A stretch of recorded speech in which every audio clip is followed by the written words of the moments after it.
موقع بعدلية. هذا الدوار بعدلية ما فيها إلا دوار واحد قدام بيت سمو ولي العهد الله يحفظه. لكن هذا الدوار اللي صار شول شوفوا، وهذا هني الطابور اعتقد يمكن كان بعد قبر هذا يابوه هني يجوز. لكن الدوار هذا اللي تشوفونه اللي كان بالاول روعه، والناس تجي يقعدون بهالدوار يستريحون من الخضره اللي فيه والشيء الزين. لكن شوفوا شلون صار مع الاسف. مع الاسف هذا الدوار اللي بنص عديليه، وعديليه ثلاث ارباعها التجار ما حد فيهم يطلع شيء يقول لك ونسوي. شوفوا هذا علم الكويت اللي فوق كان وشالوه، وشوفوا السكاريب اللي صارت بهالمكان.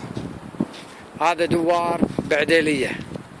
شوفوا هذا هني الصندوق شلون صده مصدي.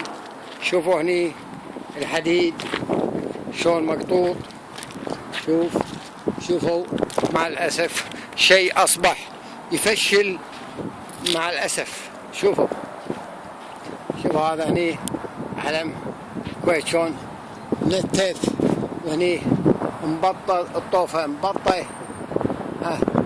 روح. هذا هني شوفوا هذه الزينة اللي طايحة من فوق، العلم فوق مشيول، وهذه الأرض كلها شول مع الأسف مو عارفين يزرعونها إلا لما تكون في مناقصة وفي دفع الفلوس.